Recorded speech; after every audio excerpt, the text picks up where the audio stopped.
नमस्कार। India debate में आप सबका स्वागत है। मैं हूं आशुतोष पाठक।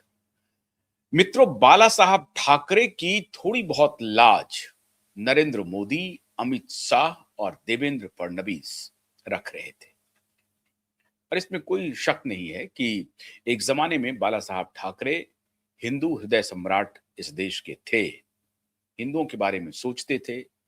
अब ये उनकी एक पॉलिटिकल नैरेटिव थी या उन्होंने तैयार किया पॉलिटिकल नैरेटिव, लेकिन उनको जन समर्थन मिला। कहा तो ये भी जाता है कि बाला साहब ठाकरे को बढ़ाने में कांग्रेस की बड़ी भूमिका थी, क्योंकि वो नहीं चाहते थे कि आरएसएस और भारतीय जनता पार्टी इस मुकाम पर पहुंच जाए कि उन्हें आने वाले दिनों में सीधी टक्कर देने लगे।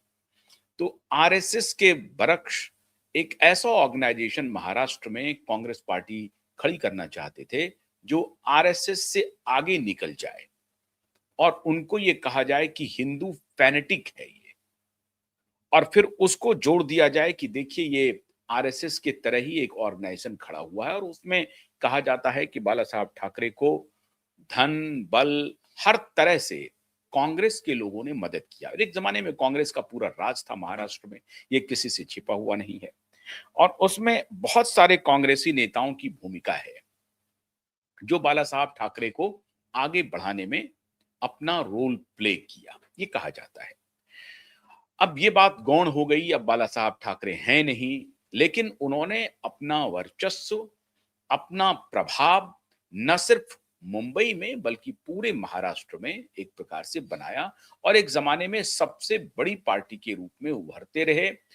सभी अन्य जो राष्ट्रीय पार्टियां थी जैसे कांग्रेस पार्टी या भारतीय जनता पार्टी, ये दोनों पार्टी उनके सामने में जब बाला साहब ठाकरे की पार्टी का शिवसेना का उभार हुआ तो ये दोनों पार्टी एक प्रकार से उनके पीछे ही चली। बाला साहब ठाकरे ने शिवसेना को उस ऊंचाई तक पहुंचा दिया था। और जब चूंकि एक स्वाभाविक अलायंस भारतीय जनता पार्टी के साथ हो सकता था उनका, क्योंकि वैचारिक साम्य था भारतीय जनता पार्टी की फिलॉसफी में और शिवसेना की फिलॉसफी में, तो ऐसा लगा कि ये दोनों नेचुरल अलाय हैं। लंबा अलाय चला, 25-26 वर्षों का अलायंस रहा शिवसेना का। और जब तक बाला साहब ठाकरे जिंदा रहे, भारतीय जनता पार्टी और शिवसेना का अलायंस अच्छा चला। और उस जमाने में बाला साहब ठाकरे सत्ता की कमान अपने पास रखते थे, सत्ता की चाबी अपने पास रखते थे, सत्ता में स्वयं भागीदार नहीं बनते थे। लेकिन वक्त का पहिया घूमा, बेटे ने उनके इस दर्शन को त्याग दिया। और बेटे के बल्कि बेटा भी नहीं चाहते थे, वो चाहते थे कि बाला साहब ठाकरे की ही तरह हम चलें। लेकिन उनकी पुत्र वधू और उनके पोते ने ऐसा तिकड़म फैलाया, ऐसा जाल फैलाया कि उद्धव ठाकरे मजबूर हो गए। और वो सब जाल सिर्फ निहित स्वार्थों के लिए और एक प्रकार से कुकर्मों को आगे बढ़ाने के लिए मजबूर कर दिया उद्धव ठाकरे को कि आप भारतीय जनता पार्टी के छाती में छुरा घोंप दीजिए। और उन्होंने सामने से छुरा घोंप दिया। और वो लगातार ये कहते रहे कि भारतीय जनता पार्टी के साथ जो 2019 में हमारा अलायंस ब्रेक हुआ, वो इसलिए हुआ क्योंकि अमित शाह जी ने हमें कमिट किया था कि चाहे हमारी सीट कितनी भी आए, हम बड़ी पार्टी बने या छोटी पार्टी बने, हमारी सीट कम भी आए तब भी मुख्यमंत्री के उम्मीदवार हम ही होंगे। ऐसा होता नहीं है कि 100 से अधिक सीट ला करके जो पार्टी खड़ी है वो 50-56 सीट वाली पार्टी को मुख्यमंत्री बना दे। हालांकि बिहार में भारतीय जनता पार्टी ऐसा काम कर रही है नीतीश कुमार के सिलसिले में। लेकिन बाला साहब ठाकरे के पुत्र उद्धव ठाकरे ने नीतीश कुमार की तरह काम नहीं किया। 2 बार नीतीश कुमार इधर से उधर गए, लेकिन अंततः नीतीश कुमार ने अब सरेंडर कर दिया और कहा कि अब इधर उधर हम नहीं जाएंगे और हमेशा आपके साथ रहेंगे। अब बिहार के विकास के लिए रहेंगे या अपने विकास के लिए रहेंगे या अपनी पार्टी को जिंदा करने के लिए रहेंगे, ये उनका मतलब था। लेकिन उद्धव ठाकरे ने इन सब बातों को दरकिनार कर दिया और कांग्रेस के जाल में, एनसीपी के जाल में फंस गया। शरद पवार भारतीय जनता पार्टी को सत्ता में आने से रोकना चाहते थे। उन्होंने जाल फैलाया। उन्होंने कहा कि अगर भारतीय जनता पार्टी सत्ता में आ गई तो फिर हमारी दाल नहीं गलेगी। और शरद पवार की जो एनसीपी है और शरद पवार का जो पूरा कुनबा है, करप्शन और शरद पवार एक ही है, समझ लीजिए, उसमें कोई आप अलग अलग नहीं कर सकते हैं। तो इनको डर था कि भारतीय जनता पार्टी की सरकार अगर आएगी तो हमारे खिलाफ एक्शन शुरू होगा, तो जितना कोशिश हो सकता है बीजेपी को सत्ता से दूर रखो, और इस तरह से जो भी उनका उनकी डिमांड है उद्धव ठाकरे की, उसकी मान लो। और इसके लिए उन्होंने कांग्रेस पार्टी को भी तैयार कर लिया कि साहब अगर ये हमारे तरफ आता है, हम इसको मुख्यमंत्री की कुर्सी देते हैं, तो हम सत्ता में भागीदार हो जाएंगे और फिर जैसे हम चाहेंगे वैसे नचाएंगे। कांग्रेस पार्टी मान गई और फिर महाविकास अघाड़ी बनी और मुख्यमंत्री बन गए उद्धव ठाकरे। ये सब आपको मालूम है, ये बताने की जरूरत नहीं है। लेकिन उसके बाद उद्धव ठाकरे के हाथ से सत्ता फिसल गई और ये जो बेटा है उनका, नौजवान बेटा, बेटा ने सत्ता संभाल ली और फिर कुकर्म का दौर शुरू हुआ और उद्धव ठाकरे धृतराष्ट्र की तरह देखते रह गए। और फिर होते होते होते होते ये स्थिति ये हो गई कि 2.5 साल के अंदर में उनकी पार्टी टूट गई। जो उनके क्लोज कॉन्फिडेंट थे, जो उनके क्लोजेस्ट लोग थे, वो उनको छोड़ करके जाने लगे, क्योंकि बेटे के दुर्व्यवहार और बेटे के दुर्व्यवहार पर मौन साधे रखना जो था उद्धव ठाकरे का, ये सब मतलब कुल मिलाकर के निहित स्वार्थी, इतने स्वार्थी हो गए अपने लाभ के लिए कि ये दूसरे के बारे में सोचना भी छोड़ दिया इन्होंने। क्योंकि पहले ये खबर थी कि जब महाविकास अघाड़ी के पहले भारतीय जनता पार्टी के अलायंस में सरकार बननी थी, तो एकनाथ शिंदे को शिवसेना की तरफ से मुख्यमंत्री का उम्मीदवार बनाया जाना था, जो भारतीय जनता पार्टी ने स्वीकार नहीं किया।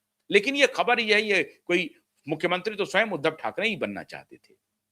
लेकिन एकनाथ शिंदे को ऐसा लग रहा था कि चूंकि बाला साहब ठाकरे ने खुद को मुख्यमंत्री नहीं बनाया, उनके जोशी थे मंत्री और जो दूसरे नेता थे उनको उन्होंने आगे बढ़ाया, लेकिन वो खुद कभी सत्ता में नहीं आए। ठीक उसी पैटर्न पे उद्धव ठाकरे भी मुझे आगे बढ़ाएंगे, ऐसा हुआ नहीं।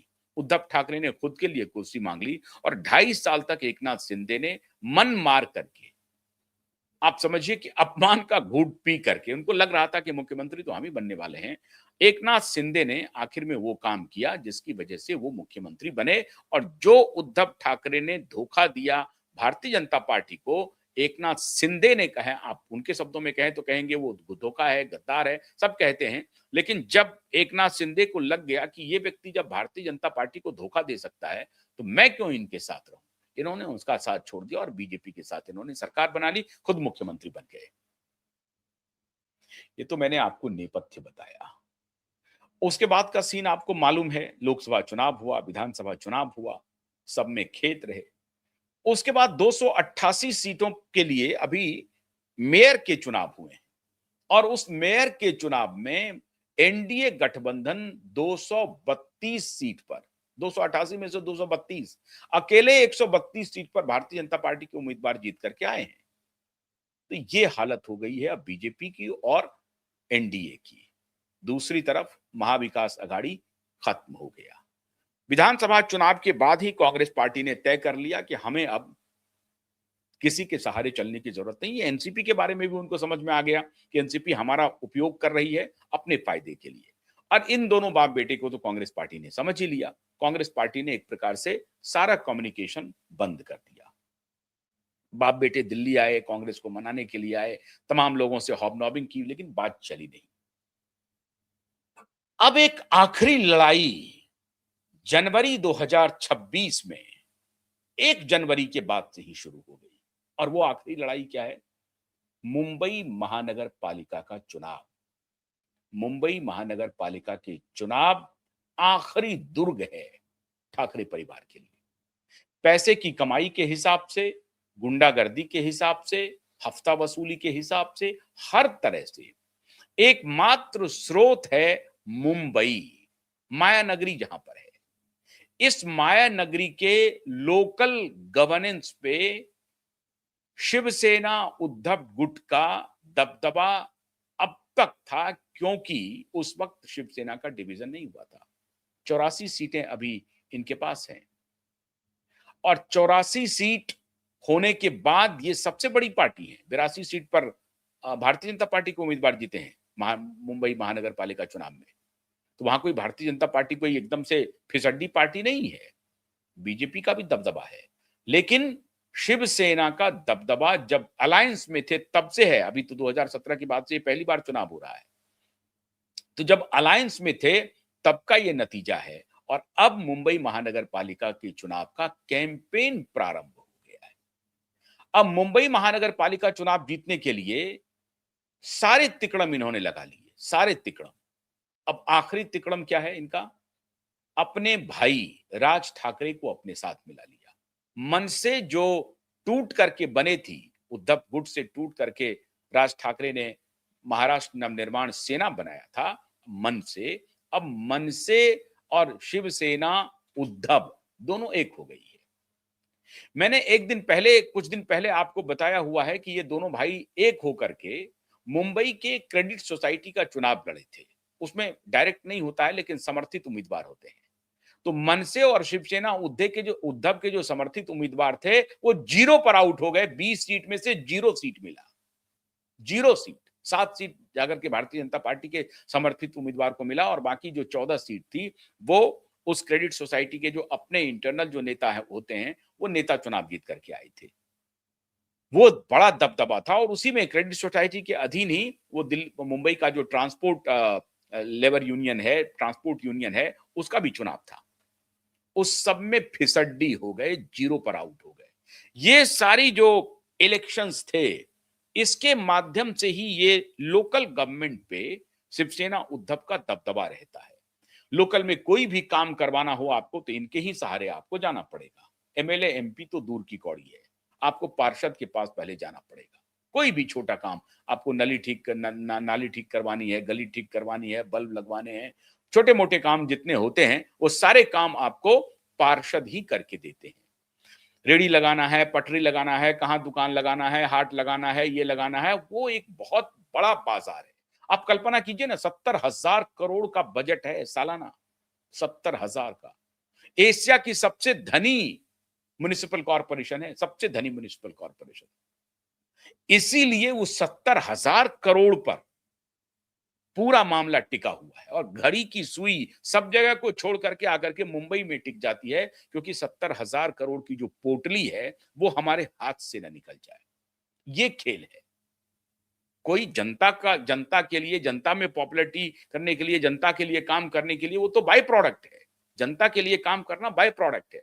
असली काम क्या करना है? अपनी कमाई करनी है। और अपनी कमाई होगी कैसे?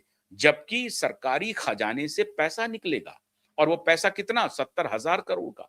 70,000 करोड़ का अगर सालाना पैसा निकलेगा तो उसमें से 1%, 2%, 3% ही समझ लीजिए कितना हजार करोड़ रुपया हो गया। तो उतने हजार करोड़ सालाना के हिसाब से इनकम का खेल है डायरेक्ट। और फिर उसका मल्टीप्लायर इफेक्ट समझ लीजिए आप, तो हजारों करोड़ का खेल है। ये लड़ाई हजारों करोड़ की है। यही सबसे इनका बैकबोन है। यहीं से ये पैसा बनाते हैं, यहीं से अपने संगठन को मजबूत करते हैं, यहीं से अपने संगठन को ये प्रलोभन देते हैं, अपने संगठन को फाइनेंशियली मजबूत करते हैं। और जहां फाइनेंस है वहां संगठन मजबूत हो ही जाता है। तो यही यही एक दरवाजा है जो आखिरी मजबूती का रास्ता है उद्धव ठाकरे के लिए। और अब इसी रास्ते पर बड़ा पहाड़ बनाया जा रहा है, मतलब पत्थर बनाया जा रहा है, मतलब इस रास्ते को बंद किया जा रहा है। किनके द्वारा? 3 लोग, अमित शाह, नरेंद्र मोदी और देवेंद्र फडणवीस। आप याद कीजिए कि विधानसभा का चुनाव था, लोकसभा का चुनाव था, किस तरह से उद्धव ठाकरे ने नरेंद्र मोदी के फोटो पे खुद से जूते चलाए। मैंने आज तक किसी नेता का ऐसा एक्शन नहीं देखा जो पार्टी के मुखिया हों और अपने अपोजिशन के नेता को जूते से स्वयं पीट रहे हैं। आज तक ऐसा फोटोग्राफ आपको नहीं मिलेगा। भले कि किसी कार्यकर्ता ने कहीं किसी आंदोलन में, कोई सड़क पर स्ट्रीट डेमोन्स्ट्रेशन हो रहा है, उसमें किसी कार्यकर्ता ने जूते निकाले और अपोजिशन के नेता के ऊपर चला दिया। लेकिन कोई नेता, चाहे वो कांग्रेस का हो, एनसीपी का हो, बीजेपी का हो, किसी भी पार्टी का, एसपी का हो, आरजेडी का हो, स्टालिन की पार्टी का हो, जेडीयू का हो, कहीं जितनी पार्टियां हैं देश में, आज तक आपने किसी भी उस पार्टी के जो मुखिया हैं वो अपने अपोजिशन नेताओं के फोटोग्राफ पर जूते बरसाएं, ऐसी तस्वीर कभी नहीं आई। इतनी मर्यादा बची हुई थी। उद्धव ठाकरे ने उस मर्यादा को भी तोड़ दिया। और स्वयं से हाथ में जूते लेकर के मोदी के फोटो पर बरसाया। आपको क्या लगता है कि नरेंद्र मोदी ये भूल जाएंगे कि इस तरह से अपने मर्यादा को तार तार किया उद्धव ठाकरे ने? नरेंद्र मोदी भूल जाएंगे इस बात को? बिल्कुल नहीं भूलेंगे। बात यह चल रही थी कि बाला साहब ठाकरे के साथ जो एक रिलेशन था भारतीय जनता पार्टी का, उस संबंध का के बोझ के तले मोदी, शाह और फडणवीस, आप समझिए कि दांत उंगली दबा करके रह जाते थे, गुस्से को नियंत्रित करके रह जाते थे, लेकिन इस बाप बेटे पर एक्शन नहीं लेते थे, नहीं लेते थे। अब ऐसा एक्शन होने जा रहा है जिसकी कल्पना आप और हम नहीं कर सकते। इतना बारीक एक्शन, इतना बारीक। और इसीलिए कभी कभी हमारे दर्शक ये कहते हैं कि अरे मोदी तो मिले हुए हैं, अमित शाह तो मिले हुए हैं, फडणवीस तो मिले हुए हैं। हम और आप जिस तरह से सोचते हैं, राजनेता इस तरह से नहीं सोचते हैं। हमारी आपकी खाल बहुत पतली है, राजनेताओं की खाल बहुत मोटी है। असर देर से होता है और वो असर नहीं होता है, वो सब कुछ देखते रहते हैं, सुनते रहते हैं, शांत रहते हैं, वक्त का इंतजार करते हैं और उसके बाद अपना काम तमाम कर देते हैं और फिर ऐसा वॉर करते हैं कि जिंदगी में फिर वो उठने लायक नहीं होते। मोदी, शाह और फडणवीस के स्टाइल को आप यही समझ लीजिए। इतना हाय तौबा मचा, दिशा सालियान केस में एफआईआर नहीं हो रहा है, एफआईआर नहीं हो रहा है, एफआईआर नहीं हो रहा है, लेकिन सरकार इस पूरे मामले को खास तरीके से लंबित करते जा रही है।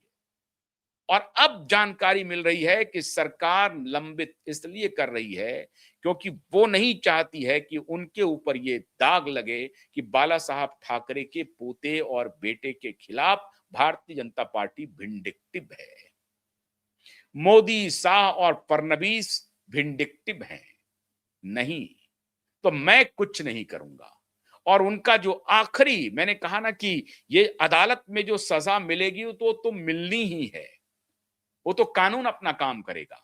लेकिन एक जो नेचुरल जस्टिस करना है और एक जो पॉलिटिकल जस्टिस करना है, नेचुरल जस्टिस भी होगा और पॉलिटिकल जस्टिस जो करना है, उसके लिए चौसर पे चाल चले जाते हैं, शतरंज की बाजी बिछाई जाती है और शतरंज की बाजी शाह, मोदी और फडणवीस ने बिछा दी है।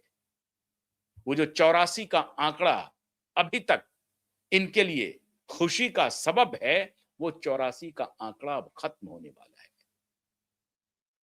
म्युनिसिपल कॉरपोरेशन ऑफ मुंबई इनके हाथ से जाने वाली है, बिसात बिछ गई है। एकनाथ शिंदे, अजित पवार और भारतीय जनता पार्टी, तीनों एनडीए के अलायंस कंसर्टेड होकर के मुंबई महानगर पालिका के चुनाव में उतर रही है। बड़ी पार्टी भारतीय जनता पार्टी होगी, इसमें किसी को शक नहीं रहना चाहिए। इस बार यह आंकड़ा 150 पहुंचेगा, 125 पहुंचेगा, 82 पर तो है ही है। तो 82 तो रिटेन करने की बात है ही है। अगर एंटी इनकम्बेंसी होगी तो वो बदल देंगे नेता को, लेकिन पार्टी वहां मजबूत है तो परफॉर्मेंस अच्छा होगा ही, क्योंकि पूरे राज्य भर में अगर 132 सीट लेके आते हैं मेयर के चुनाव में और बाकी जो लोकल गवर्नेंस के चुनाव हैं उसमें भी अच्छा परफॉर्म करती है, तो मुंबई में क्यों नहीं? तो एकनाथ शिंदे, अजित पवार और भारतीय जनता पार्टी, ये तीनों पार्टी मिलकर के मैदान में उतर रही है। एनसीपी अलग लड़ेगी, समाजवादी पार्टी अलग लड़ेगी, एआईएमआईएम अलग लड़ेगी, कांग्रेस पार्टी अलग लड़ेगी। उद्धव ठाकरे का यूबीटी, शिवसेना उद्धव और मनसे क्या उखाड़ लेगी? 0 सीट है मनसे के पास, 0। इसमें तो 6-7 सीट है, लेकिन पूरे विधानसभा में 0 सीट है। बेटा राज ठाकरे का चुनाव हार गया, किसी तरीके से हारते हारते जीता है ये जो आपका आदित्य ठाकरे है वो। तो बेटा चुनाव तो राज ठाकरे का हार ही गया है। तो अपनी राजनीतिक वजूद बचाने के लिए ये दोनों भाई इकट्ठा हुए हैं, लेकिन गेम कुछ और चल रहा है, कहा कुछ और जा रहा है। कहा यह जा रहा है कि ये दोनों भाई जब इकट्ठा होंगे तो बाकी एनसीपी और कांग्रेस पार्टी इससे अलग हो जाएंगे। कांग्रेस पार्टी अलग होगी, एनसीपी अलग होगी। मुस्लिम का वोट किधर जाएगा? जो मुस्लिम की डेमोग्राफी मुंबई में बदलते जा रही है, वो वोट जाएगा किधर? अब उसके लिए वहां पर 4 खिलाड़ी मौजूद हैं। कौन कौन? AIMIM, Samajwadi party. एआईएमआईएम को भी 2 सीट है वहां पर, समाजवादी पार्टी को 6 सीट है, मनसे को हालांकि 7 सीट है, कांग्रेस है और एनसीपी शरद पवार है। तो 4 लोग मुसलमानों के वोट पर कुंडली मार करके बैठेंगे। मुस्लिम वोट अब शिवसेना उद्धव को जो लोकसभा में मिला था, जो विधानसभा में थोड़ा मिला, लेकिन वहां विधानसभा में भी फुर्र हो गया, और बाकी जो अभी जो मेयर के चुनाव हुए हैं उसमें भी फुर्र हो गया। तो मुंबई में मुस्लिम वोट जो मिलने वाला था 2 लोकसभा चुनाव वाला, अब वो मिलने से रहा, वो खत्म हो गया, क्योंकि अब उस वोट पर कांग्रेस की दावेदारी होगी, एआईएमआईएम की दावेदारी होगी, समाजवादी पार्टी की दावेदारी होगी। 3 तो बड़े खिलाड़ी हैं और एनसीपी शरद पवार भी एंट्री करेंगे तो उनकी भी दावेदारी होगी। तो मुस्लिम वोटों के 4 दावेदार हैं। मुस्लिम का 1 वोट भी शिवसेना उद्धव को नहीं मिलेगा। उसके 2-3 कारण हैं। अभी विधानसभा में वक्फ बोर्ड को लेकर के चर्चा हो रही थी। मुसलमानों को उम्मीद थी कि वक्फ बोर्ड के ऊपर उद्धव ठाकरे को हमने वोट दिया है, ये हमारा समर्थन करेंगे। लेकिन वक्फ बोर्ड बिल के ऊपर उद्धव ठाकरे ने बहिर्गमन किया, विधानसभा से वॉकआउट कर गए, चर्चा में भाग ही नहीं लिया, ना तो समर्थन किया ना ही विरोध किया। और अगर आप बहिर्गमन करते हैं, वॉकआउट करते हैं, इसका मतलब समर्थन माना जाता है। अगर आप डायरेक्ट वक्फ बिल का अपोज करना था आपको, तो आप सदन में रह करके अपोज करते, लेकिन आपने ऐसा नहीं किया। उनको बार बार लग रहा है कि हमारा जो असली कोर हिंदू वोट है वो हमसे छिटक चुका है, और उस कोर हिंदू वोट पे, खास तौर से मराठा वोट पे, जो शिवाजी महाराज को आगे बढ़ा करके ये खेलते थे कार्ड, मराठी मानुस का जो कार्ड खेलते थे, वो वोट लेकर के एकनाथ शिंदे और बाकी भारतीय जनता पार्टी ले जा चुकी है। तो कोर वोटर इनके हाथ से छिटक चुका है। एकनाथ शिंदे की शिवसेना और भारतीय जनता पार्टी की का अपना वोट, अब ये दोनों साथ मिलकर के शिवसेना उद्धव का जो कोर वोट था वो खत्म कर दिया। मुस्लिम वोट मिलना नहीं, दावेदार इतने हो गए, इनको 0 वोट मिलेगा मुस्लिम वोट। तो लोकल सेल्फ गवर्नमेंट में ये जिस विसात पर मोदी, शाह और फडणवीस ने ठाकरे को ला दिया, अब ऐसा लगता है कि इस बिसात पर अब निकलना मुश्किल है। इस बिसात पर इनकी कोई बाजी चलने वाली नहीं है। बिसात जबरदस्त बिछा दी मोदी, शाह और फडणवीस ने। अब जिस फडणवीस को ठाकरे ने कहा था कि या तो तुम रहोगे या हम रहेंगे, 15 जनवरी के बाद देखना पड़ेगा कि ठाकरे कहीं इंग्लैंड की तरफ तो रुख नहीं कर रहा है, कहीं दावोस तो नहीं जा रहे हैं, कहीं यूरोप में शिफ्ट होने का कोई इरादा तो नहीं कर रहे हैं। ये जो आखिरी दुर्ग है, ये 15 जनवरी को ध्वस्त हो जाएगा। बिसात पूरी तरह से बिछ गई है। तो कानूनी लड़ाई हार की कगार पर, और उसके बाद जो असली खेल शुरू होगा मित्रों, जब इनकी पॉलिटिकल, इनका कैपिटल खत्म हो जाएगा, तो जो ब्यूरोक्रेसी में, जो पुलिस में जो दबदबा चलता है पार्टी का, और जो हफ्ता वसूली घूमते रहते हैं कम करने वाले, वो दबदबा खत्म हो जाएगा। पुलिस इनकी बात नहीं सुनेगी, दोस्त भी इनके साया को छोड़ करके दूर चले जाएंगे, ब्यूरोक्रेट्स इनकी बात नहीं सुनेंगे, पुलिस नहीं सुनेगी, अदालत में कौन सुनेगा? तो सारा टाइड टर्न होने जा रहा है 15 जनवरी के बाद। राजनीति की बिसात पर ये उस युद्ध को हारेंगे, और उसके बाद कानूनी युद्ध जो शुरू हुआ है उसमें ये हारेंगे, फिर जेल और नहीं तो देश से निर्वासन, यही इनके लिए बचा है। तो ठाकरे ने जो किया, ठाकरे को वो मिलेगा। आधा मिल गया है, आधे का इंतजार कीजिए। बहुत बहुत शुक्रिया, नमस्कार।